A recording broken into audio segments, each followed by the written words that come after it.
Hola, ¿qué tal? Vamos a ver las operaciones con los vectores.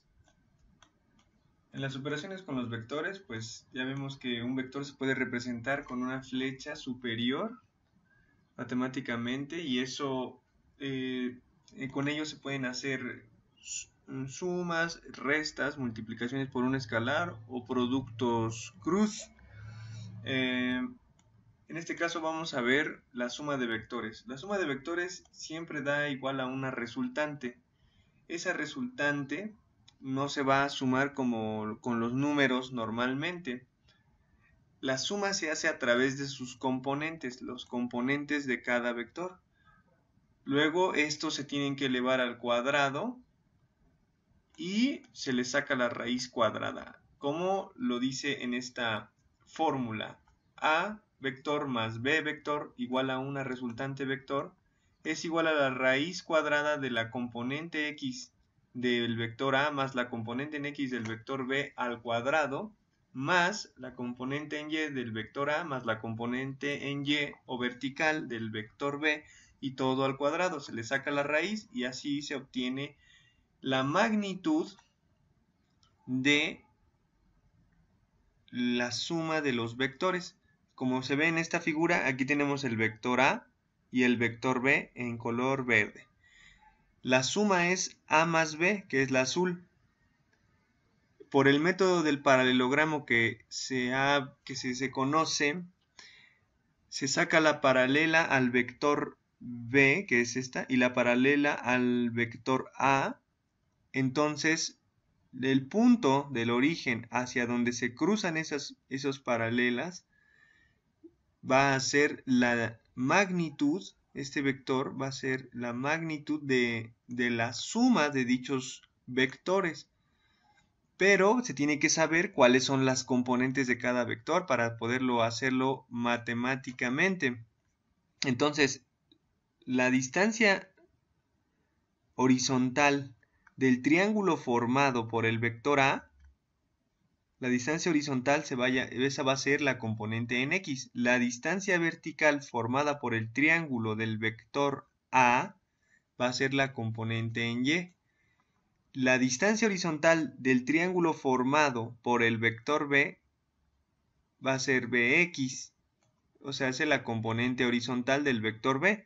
Y la distancia vertical, esta roja, generado por el triángulo que forma el vector B, va a ser la componente en Y del vector B. Entonces, así se ve gráficamente lo que está pasando, lo que está sucediendo.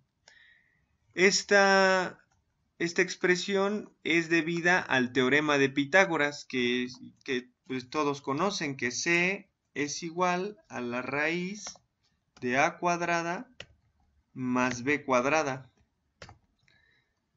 donde C es la hipotenusa, y en este caso lo que estamos sacando es la hipotenusa, el valor de la hipotenusa del triángulo formado por el vector A más B, donde obviamente la componente vertical, que sería, digamos, B cuadrada, va a ser BY más AY, por eso es que se suman. Y la componente horizontal, que es desde aquí hasta donde acaba el triángulo formado por el vector A más B, va a ser AX más BY, perdón, AX más BX. Y entonces es simplemente como aplicar el teorema de Pitágoras, ¿correcto? Entonces así se obtiene, pero pregunta, ¿cuál es el ángulo medido con respecto a la horizontal? Está gris, medido con respecto a la línea gris. ¿Cuál es el ángulo o la dirección de ese vector suma o vector resultante? Pues eso se saca a través de la función trigonométrica tangente. La tangente sabemos que es cateto opuesto, que es cateto vertical o lado vertical entre el lado horizontal, pero como el lado vertical es la suma de AY más BY y el lado horizontal es AX más BX, entonces decimos que la tangente de un ángulo, el ángulo obviamente resultante, aquí podemos ponerle ángulo resultante, es igual a la suma de las componentes, aquí está mal, aquí es suma de las componentes en Y entre las componentes en X. Lo que quiere decir esto es la suma de las componentes verticales entre la suma de las componentes horizontales. Y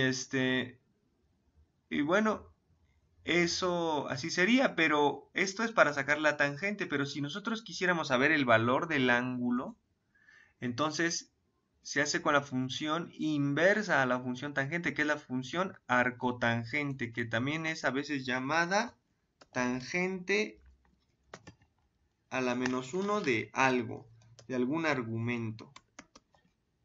¿Correcto? Entonces, vamos a ver un ejemplo para que esto quede claro. En este ejemplo, en el siguiente ejemplo, vamos a ver cómo obtener una expresión matemática de la fuerza resultante de no nada más 2 vectores, sino vamos a poner de 3 vectores y el ángulo resultante de esos vectores. Entonces, supóngase que 3 personas están tirando de un poste con cuerdas y usted está visualizando desde las alturas. O sea, imagínese que está usted viendo desde arriba y aquí en el punto, en el origen, pues está el poste. Pero nosotros lo estamos viendo con un dron o estamos viéndolo desde un edificio o un helicóptero, etc, etc. Entonces, estamos viendo desde las alturas. Y 3 personas están tirando con cuerdas. Cada una tiene una fuerza y está tirando con su propia cuerda hacia su lado respectivo. Entonces tenemos una persona aquí que está jalando con 6 newtons en una dirección de 20 grados. Otra persona está jalando con más fuerza, digamos que es una persona más grande, que está jalando con 10 newtons. Y además a un ángulo de 30 grados con respecto al horizontal. Y otra está jalando con una fuerza de 9 newtons con un ángulo de 15 grados con respecto a la horizontal. Entonces la pregunta es, ¿cuál es la expresión matemática que permite calcular la fuerza resultante que se aplica al poste? ¿Y cuál es la expresión matemática que permite calcular el ángulo resultante a dicha fuerza resultante?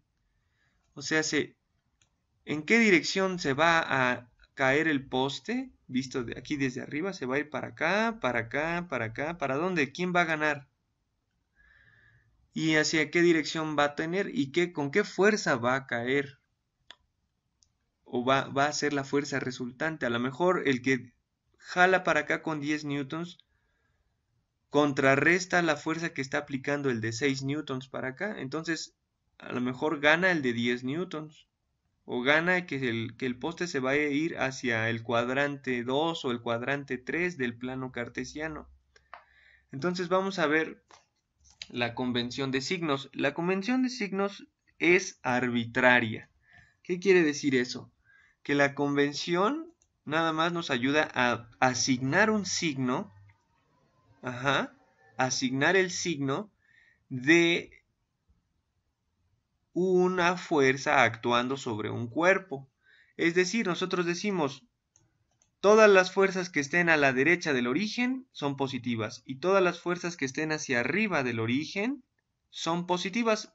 Obviamente las fuerzas que estén hacia la izquierda del origen son negativas y las fuerzas que estén hacia abajo del origen, o sea, en estos dos cuadrantes, son negativas. Entonces, así tomamos nuestra convención de signos para asignar los signos. Bueno, entonces, ¿qué necesitamos hacer? La sumatoria de fuerzas en X. La sumatoria de fuerzas en X. ¿Cómo los vamos a obtener? Viendo la figura, pues es muy fácil saber que cuáles son las fuerzas que están a la derecha del origen. Pues solamente la de 6 newtons, pero como queremos exactamente las fuerzas que están alineadas en el eje X, tenemos que sacarlo por el coseno, que el coseno es la proyección de un vector hacia el eje horizontal. Lo que quiere decir eso es que solamente sacamos la componente horizontales de todos los vectores. ¿Cómo? Con la función trigonométrica coseno me da esas componentes horizontales. Entonces, 6 coseno de 20 apunta hacia la derecha. Menos 10 coseno de 30. ¿Por qué menos 10? Pues por el menos, por la convención. El menos es tomado porque este vector, la componente del vector 10, está apuntando hacia la izquierda, por eso se toma negativo. Y la componente horizontal del vector 9, aquí más bien, aquí debe de ser 9, está apuntando hacia la izquierda también. Entonces, así se sacaría la sumatoria de fuerzas en X. Y la sumatoria de fuerzas en Y, pues decimos otra vez, recordamos la convención, todas las fuerzas que estén para arriba del origen son positivas. Entonces, ¿quiénes están arriba del origen? Pues la de 10 y la de 6.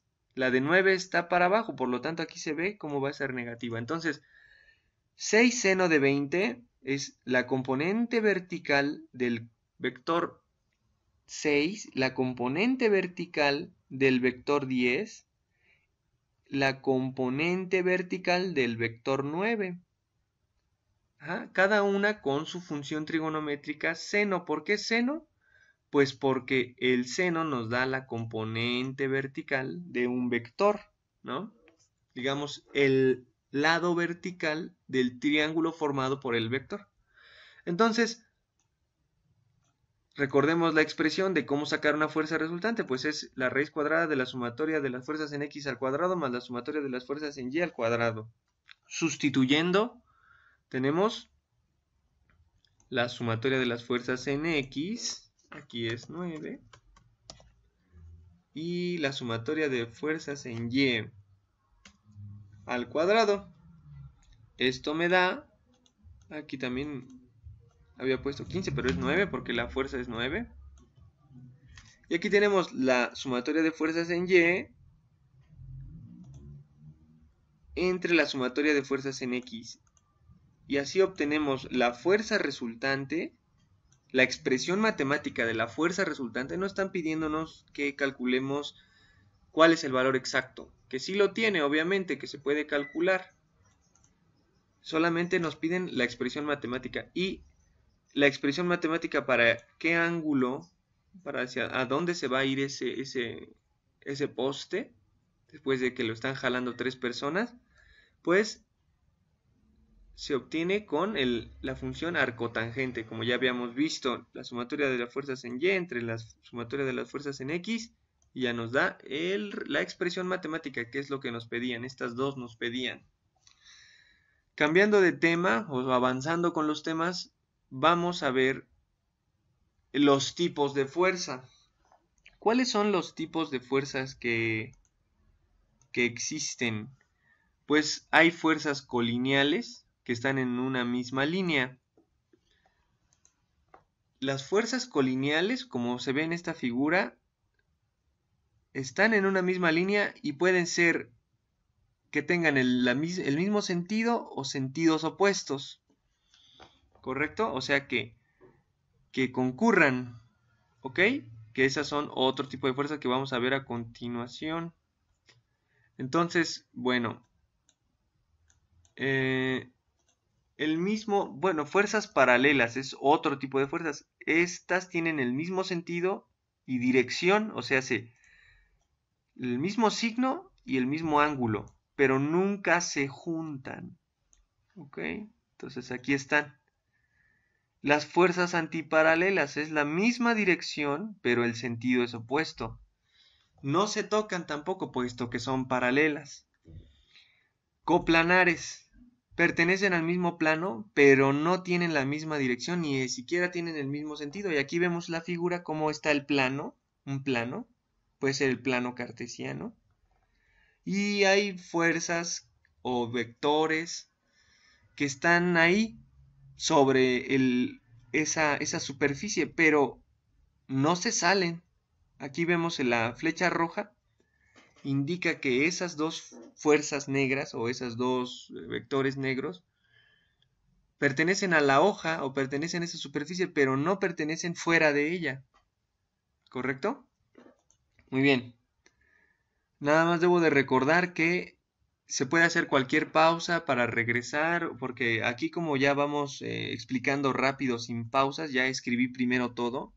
Entonces por eso el video es más corto, pero la realización del video, desde escribirlo y todo, toma más tiempo de lo que parece. Porque hay que hacer los dibujitos y todo eso, ¿correcto? Y hay que pegar y darle formato. Pero bueno, seguimos. Fuerzas concurrentes. Las fuerzas concurrentes son las colineales que ya habíamos visto acá arriba. Pero estas son exactamente las que tienen sentido opuesto. Son estas que están aquí. Son las fuerzas que tienen el sentido opuesto, pero obviamente pertenecen a la misma línea. ¿Ok? Vamos a ver qué tipo de fuerzas existen sobre los objetos en reposo o en movimiento. Esto es muy importante. Este es otro de los temas que trata el temario. Y pues como no hemos salido del tema de fuerzas, pues tenemos que ir abordando poco a poco los temas. Por ejemplo, imagínense un cuerpo que está en reposo. Todo cuerpo que está en reposo experimenta las siguientes fuerzas, como por ejemplo la fuerza normal, el peso, una fuerza aplicada y una fuerza de fricción. Sin estas fuerzas, los cuerpos no se mantendrían en reposo. Quiere decir que la sumatoria de fuerzas, ¿ok? Esto sí es muy importante, la sumatoria de todas las fuerzas, las de X y las de Y, tiene que ser 0 para que estén, quietos, ¿ok? Recordemos la primera ley de Newton, que es la ley inercial más bien, que dice que todo cuerpo permanecerá en el estado de movimiento o reposo a menos de que una fuerza externa cambie dicho estado. Entonces, ahí esta sumatoria de fuerzas, digamos que dan 0. Las de X dan 0 y las de Y dan 0. A la N de aquí arriba se le conoce como la fuerza normal y esa fuerza siempre es perpendicular al plano de contacto. El peso, a ver,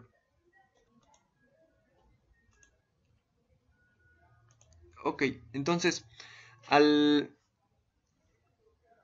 aquí a la fuerza que va hacia abajo, que es opuesta a la fuerza normal, se le conoce como el peso. El peso se calcula como la masa por la gravedad, entonces sería 9.8182 metros sobre segundo al cuadrado por la masa. Depende de qué masa tenga ese objeto. Y si se dan cuenta, la fuerza, la sumatoria de fuerzas en Y, en el eje vertical, son colineales. Y obviamente también hay unas fuerzas en el eje horizontal, que es la fuerza aplicada y la fuerza de fricción estática. La fuerza de fricción estática se calcula como la fuerza normal por el coeficiente de fricción estático. Entonces, podemos decir que para que exista un movimiento cero o un reposo, la fuerza aplicada menos la fuerza de fricción estática, que es igual a la fuerza aplicada menos la fuerza normal por el coeficiente de fricción estático, debe de ser igual a 0. Las fuerzas en Y simplemente son la fuerza normal menos el peso, que obviamente es la fuerza normal menos la masa por la gravedad, debe de ser igual a 0. Y aquí una nota, para que un cuerpo esté en reposo, la fuerza aplicada tiene que ser menor o igual a la fuerza de fricción estática, ¿correcto?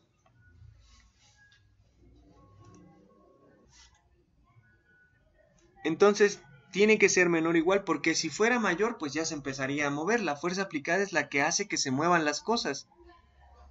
Bueno, ¿qué vamos a ver ahora? Vamos a ver los cuerpos en movimiento y cuáles son las fuerzas que se encuentran inmiscuidas en un cuerpo en movimiento. Pues se vuelven a inmiscuir la fuerza normal, la vertical, el peso, que es la masa por la gravedad, que es 9.8182 por la masa, y una fuerza aplicada horizontal y una fuerza de fricción cinética. que se calcula como la fuerza normal por el coeficiente de fricción cinético. Y bueno, ¿y cómo van a ser las ecuaciones? Aquí es muy importante, las fuerzas en X van a ser la fuerza aplicada menos la fuerza de fricción cinética, que es igual a la fuerza aplicada menos la fuerza normal por el coeficiente de fricción cinético, que es igual a la masa del cuerpo por la aceleración del cuerpo. Y esa aceleración es la aceleración en X.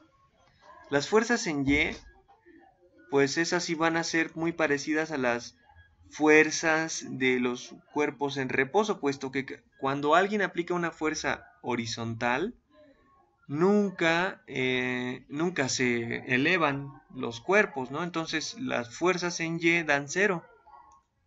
Entonces la fuerza normal menos el peso es igual a la fuerza normal menos la masa por la gravedad, y esto es igual a 0. Aquí la nota importante: para que se mueva un cuerpo, la fuerza aplicada tiene que ser mayor a la fuerza de fricción cinética.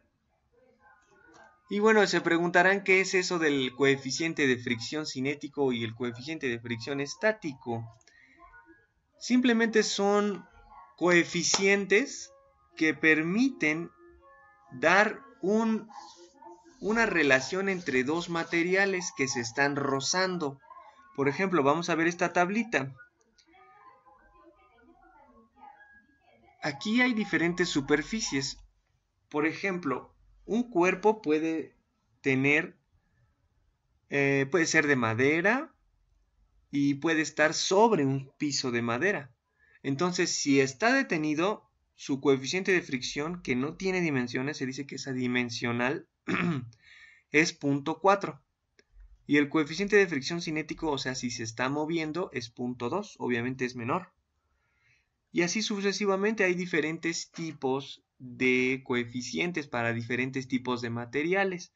Hielo sobre hielo, metal sobre metal, lubricado, o sea, con aceite, hule sobre concreto seco, articulaciones en los humanos. Nosotros también cuando nos movemos tenemos fricciones, coeficientes de fricciones entre hueso con cartílago.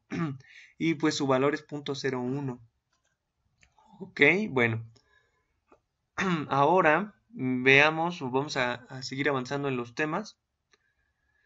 ¿Cuál es la gravitación, la ley de la gravitación universal? La ley de la gravitación universal describe la fuerza de atracción que experimentan dos cuerpos que se encuentran a una distancia d, y se describe por la fuerza es igual a g, que es la constante de gravitación universal, multiplicado por el producto de las masas que están separadas una distancia d.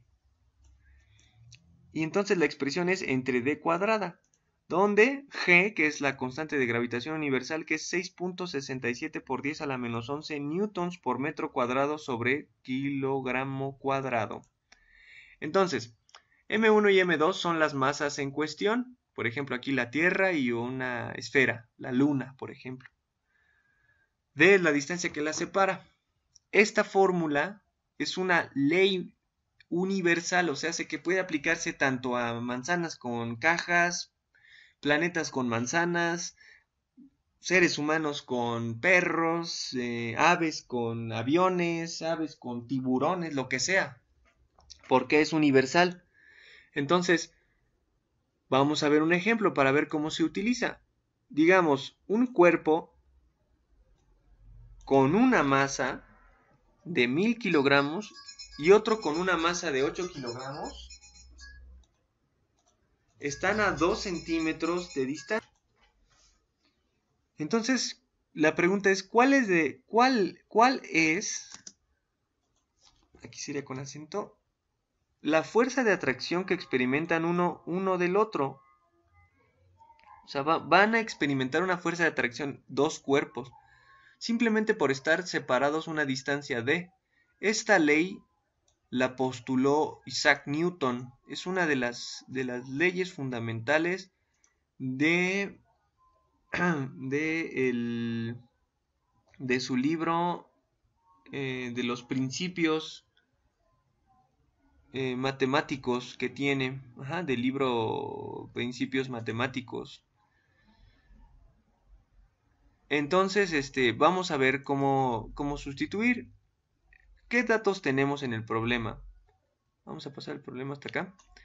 Tenemos la masa 1 de 1000 kilogramos, la masa 2 de 8 kilogramos, la distancia de 2 centímetros, que es igual a 2 por 10 a la menos 2 metros, que es igual a 0.02 metros. Esto recordando el tema de notación científica. G, que es igual a 6.67 por 10 a la menos 11 newtons metro cuadrado sobre kilogramo cuadrado, que es la constante universal. Esa no cambia, siempre va a ser la misma. La fórmula que postuló Isaac Newton. ¿Cómo vamos a sustituirla? Pues G es 6.67, M1 es 1000, M2 es 8, la distancia es 0.02 al cuadrado. Haciendo las operaciones 1000 por 8, pues 8000 kilogramos cuadrados, kilogramo por kilogramo cuadrado. 0.02 al cuadrado es 0.02 por 0.02, que es igual a 0.004 metros cuadrados.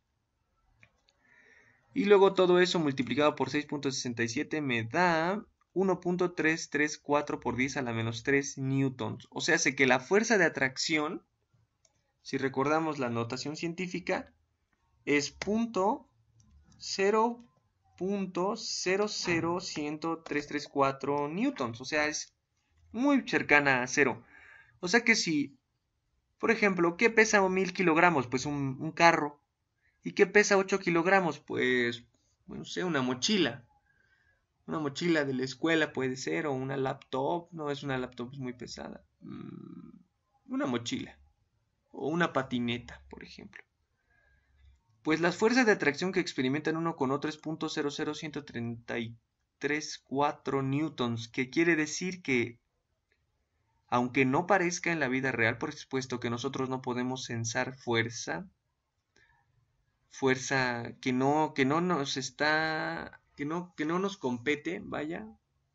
Como no podemos censar ese tipo de fuerzas, nosotros como un observador tercero, entonces no nos percatamos de que la fuerza, se están ejerciendo fuerzas entre objetos. Aún así, si por ejemplo uno pasa al lado de una persona muy obesa, pues uno va a sentir una fuerza uno va a experimentar una fuerza de atracción, pero nuestros sensores, nuestros sentidos no nos van a permitir medirlo, pero vaya que está sucediendo, ¿correcto?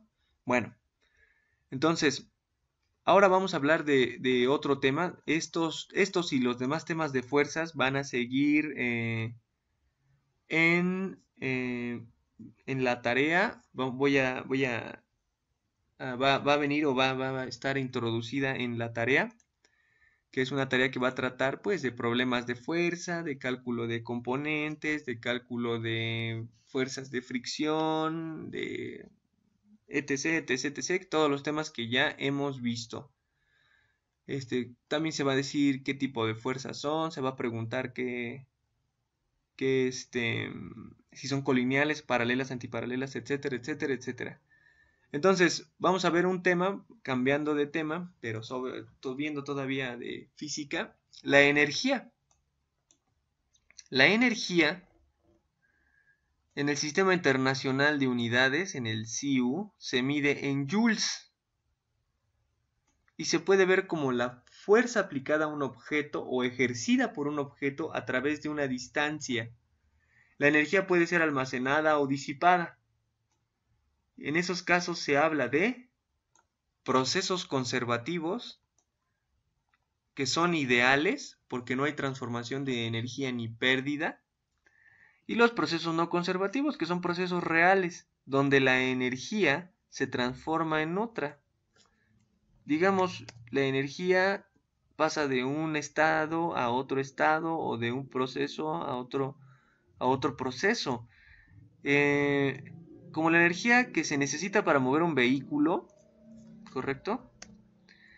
Se transforma en movimiento y en energía calorífica, o en calor, ¿correcto? La energía, por ejemplo, de la combustión es igual a la energía mecánica para mover el carro, más la energía calorífica o calor. obviamente ven que los carros pues, se calientan. Ese calentamiento pues es una porción de la energía de la combustión. Otra, eh, otra energía, otra proporción, digamos, es la energía pues con la que se mueven los carros. Por ejemplo, si uno analiza la energía utilizada, por ejemplo, energía para alimentar a un motor de combustión, y eso es igual al 100%. Y la energía con la que ese motor va a mover al carro, solamente el 20% de la energía, hasta los motores más eficientes, que es hasta el 50% de la energía, se va a utilizar para mover. Y en los peores casos, el 80% de la energía es disipada. Y en el mejor de los casos, pues para que dé 100, el 50% de la energía es disipada. ¿Correcto? Nada más para que vean cómo la energía sí se transforma. ¿Ok? Muy bien. Por ejemplo, los motores eléctricos tienen una eficiencia del 70, casi hasta el 80%. Ya hay motores, los nuevos, que llegan al 90% de eficiencia. ¿Qué quiere decir? Que el 90% de la energía, perdón, que del 100% de la energía que se le está aplicando para alimentar un motor, el 90% se transforma en movimiento y el 10% se desperdicia en calor. Entonces, ahí podemos ver la comparación entre los motores de combustión y los motores eléctricos. Aquí nada más falta hacer un hincapié en que los grandes consorcios y las empresas han querido siempre utilizar motores de combustión, pues porque el negocio de la explotación para ellos es redituable, es más redituable. ¿Correcto? Cuando obviamente hasta se ha demostrado que pues un motor de eléctrico transforma mucho mejor la energía, digamos, gasta menos en calor. Y esto es una medida que pues a nadie se le preguntó. Estas son medidas tomadas, el hecho de usar todavía vehículos con motores de combustión es una medida tomada por las personas que tienen el poder y no por querer buscar un beneficio en la tierra. Bueno, seguimos. Entonces el trabajo se mide en joules y una forma de saber cuánta energía se está trabajando es por medio de la fórmula trabajo es igual a fuerza por distancia. La distancia tiene que ser paralela a la fuerza aplicada, o la fuerza tiene que ser paralela a la distancia en la que se está desplazando el objeto.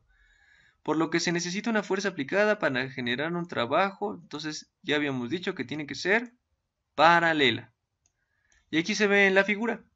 Imaginemos que tenemos una escena 1, una caja. Y la estamos jalando con una cuerda. Escena 2, y aquí llegó la caja. Y lo estamos jalando con una cuerda que tiene un ángulo de beta con respecto a la horizontal. Y obviamente su componente en X es F coseno de beta.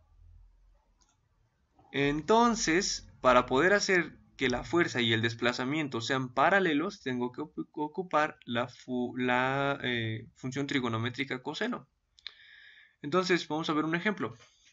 Viendo esta imagen, un cuerpo con masa 10 kilogramos es jalado con una fuerza de 10 newtons, con una cuerda que está a 60 grados de la horizontal, así como se ve. Aquí se me fue una L. Entonces pregunta. Y luego aquí dice, la desplaza 4 metros a la caja. ¿Cuánto trabajo realiza la persona que jala la caja? Pues, nota, coseno de 60 grados es igual a 1/2. Entonces, ¿cuál es la fórmula? ¿Qué datos tenemos? La masa de la caja, 10 kilogramos. La fuerza aplicada, 10 newtons. La distancia, 4 metros. Fórmula. El trabajo es igual a la fuerza por la distancia por el coseno de beta. Sustitución. El trabajo es igual a 10 newtons por 4 metros por el coseno de 60, que es igual a 40 newtons metro. 10 por 4, 40. Coseno de 60 y coseno de 60 es igual a 1/2. Y 40 newtons metro entre 2 es igual a 20 joules. Porque newton por metro es igual a joules. Resultado 20 joules.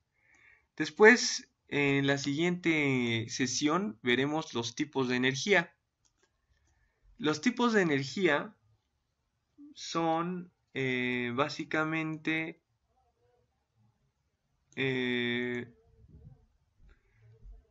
dos tipos, que van a ser la energía potencial y la energía cinética, que forman a la energía mecánica. Pero eso lo vamos a ver en la siguiente sesión.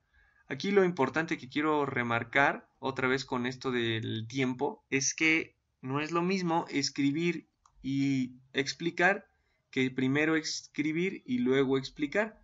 Entonces, por eso es que el video está tardando prácticamente media hora, se reduce el tiempo. Pero aquí el alumno tendrá que hacer sus pausas para anotar, tendrá que hacer las pausas para analizar, tendrá que hacer las pausas para copiar las imágenes, tendrá que hacer pues todo lo necesario. Y entonces eso si se extrapola al tiempo real, este video de 30 minutos pues puede durar 2 horas. Entonces quiero que quede claro que por eso el video dura este tiempo, ¿correcto? Pero es equivalente al trabajo de 2 horas, ¿correcto?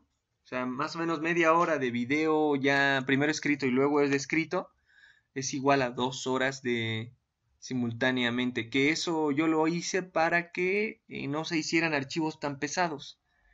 Bueno, saludos y nos vemos en la próxima.